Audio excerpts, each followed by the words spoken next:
বিশ্ববিদ্যালয় তো এখন মানে বৈশ্বিকভাবে র্যাঙ্কেই নাই, ইন্টারন্যাশনালি। কয়েকদিন পর বাবা মা ঢাকা বিশ্ববিদ্যালয়ে পোলাপানে পড়াবেও না। কেন পাঠাবে? রাজনীতি করার জন্য। বাবা মা এত টাকা খরচ করছে রাজনীতি করার জন্য, চামচামি করার জন্য। আমার নেতা আমি, আমার নেতা আমার নবী। আমি যেহেতু মুসলমান, বিভিন্ন ধর্ম অনুযায়ী ওদের নেতা থাকে। আমার নেতা আমার সাল্লাল্লাহু আলাইহি সাল্লাম। আমাকে কেন ফোর্স করে রাজনীতি করানো হবে? এত ক্ষমতা কেন একজন শিক্ষার্থীর থাকবে যে সে আরেকজন শিক্ষার্থীকে দমিয়ে রাখবে শুধুমাত্র একটা দলের কর্মী হওয়ার জন্য?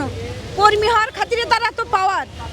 সংবিধান অনুযায়ী সর্বোচ্চ পাওয়ার একজন সাধারণ নাগরিকের। আমরা সাধারণ শিক্ষার্থীর পর ক্যাম্পাস ছেড়ে দিলে এবং ক্যাম্পাসে থাকাকালীন সময় আমরা সাধারণ নাগরিক। আমাদেরকে কোনো দলে ফেলে লাভ নেই এখন আর। জাতি জানে আমি কে। আমাকে যে ছাত্রলীগ ট্যাগ দেওয়া হচ্ছে, জাতি জানে আমি কে। সোশ্যাল মিডিয়ায় ব্যাপক জনপ্রিয় এবং সোশ্যাল মিডিয়ায় আপনি বাঘির কন্যা নামে পরিচিত। যেখানেই অন্যায় সেখানেই যেন আপনার খাবার। কি বলছেন আসলে? মানুষ বানাইছে। আমি তো বারবার বলি যে ফেম কামস উইথ রেসপন্সিবিলিটিস। আমার খ্যাতিটা আমার দায়িত্ব সাথে নিয়ে এসেছে দেখেই আমি এখন আসলে এখানে রোদে পুড়ে বৃষ্টিতে ভিজে অবস্থান করছি। কারণ মানুষ আমার দিকে তাকিয়ে আছে যে কয়েকদিন পরে এমন হবে যে এখন তো র্যাঙ্কেই নাই। বিশ্ববিদ্যালয় তো এখন মানে বৈশ্বিকভাবে র্যাঙ্কেই নাই, ইন্টারন্যাশনালি। কয়েকদিন পর বাবা মা ঢাকা বিশ্ববিদ্যালয়ে পোলাপানে পড়াবেও না, দিবেও না।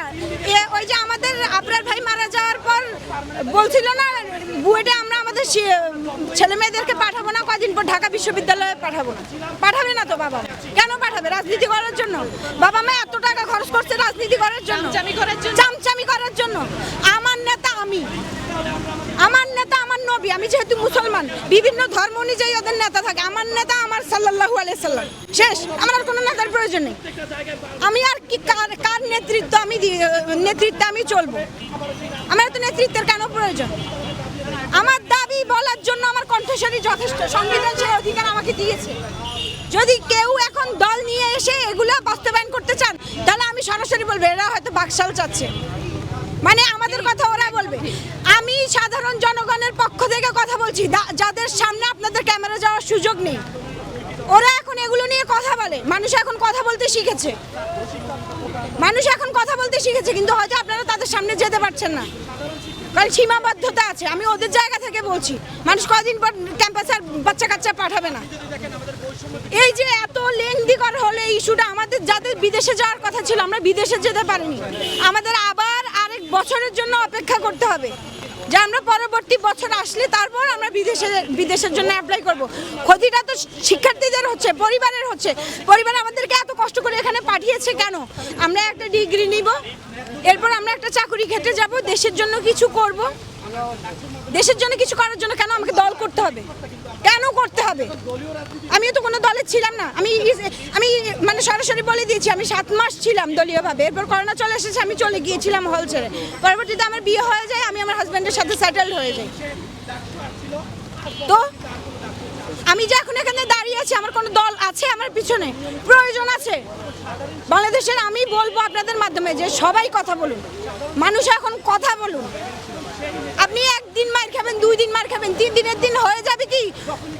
যদি কাউকে পরাস্ত করতে হয় আর যদি সে অন্যায় হয়ে থাকে, অন্যায়ের পথে হয়ে থাকে, তার চোখে চোখ রেখে কথা বলুন। তাহলেই দেখবেন যে সে বুঝে গিয়েছে যে সে অন্যায়ের পক্ষে আছে আর আপনি ন্যায়ের পক্ষে আছেন। মিথ্যার এত ক্ষমতা নেই। সত্যের বাতাসে ওই যে মিথ্যার কল লড়ে। বিষয়টা এখন এটা। ধর্মের কল কিসে যেন লড়ে, একটা প্রবাদ আছে না, এখন ওইটাই বাতাসে লড়ে। মিথ্যার কল সত্যের এক বাতাসে চুটকিতেই চলে যাওয়া সম্ভব। এগুলো বাদ দেন, নাটকীয়তা বাদ দিয়ে বাচ্চা কাচ্চারা পড়তে দেন। আমি বিরক্ত এখন। মানে 22 তারিখ থেকে ক্লাস কিভাবে শুরু হবে যদি এখন এগুলা নিয়ে এত লেংদি ইস্যু ক্রিয়েট করা হয়? আমাদের তো পড়ালেখা আছে, বাইর হইতে হবে এখান থেকে। সেশন জট মানে আমরা কি কুফা তাই বুঝি না। আসার সাথে সাথে করোনা, তারপর চিকুনগুনিয়া, তারপর ডেঙ্গু, এরপর স্বৈরশাসক হটাও, এখন আবার ক্যাম্পাসে কি রাজনীতি হটাও, দলীয় রাজনীতি হটাও। আর কোনো কাজই নাই। মানে কি শুরু হয়ে গেল দেশে? আমি তো উত্তেজিত হয়ে যাচ্ছি। মানে আমার এখন আর আমি কি বলবো, আমি রেগে যাই এখন এসব বিষয় নিয়ে ভাবলে। মানে এত সহজ কথা কেন মানুষ সহজভাবে বুঝে না?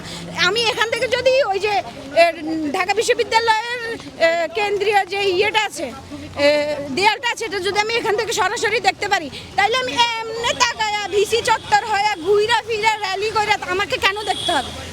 কেন দেখতে হবে? আমি সোজা জিনিস সোজাভাবে দেখি না, সোজা কথা সোজাভাবে বলি, ভেজাল কমে যায়। পেঁচা কথা বলার মানেই আপনার কোনো এজেন্ডা আছে। বাংলা কথা, সোজা কথা। পেঁচা কথা বলবেন মানে আপনার কিছু আছে এখানে, আপনার কোনো স্বার্থ আছে, আর স্বার্থ থেকে সরে আসুন। সাধারণ শিক্ষার্থী হন, সাধারণ নাগরিক হন, দলীয় এজেন্ডা হয়ে। এই যে আপনারা ছাত্রীর শিক্ষার জন্য কথা বলছেন যে ক্লাস শুরু সব কিছু চলছে, আসলে তারা এই যে না পড়াশোনা করে যে এই যে বিভিন্নভাবে দেখছে রাজনীতি করতেছে বা বাধা দিচ্ছে পড়াশোনায়, তারা আসলে কি সুবিধা কি তাদের? আপনি তো বলছেন তারা বিভিন্ন দলের, তাদের সুবিধা কি সেটা দল থেকেই না জানাবে আপনাদেরকে? আমি কিভাবে জানাবো? আমি দল করি না, আমি তাদের সাথে যুক্ত।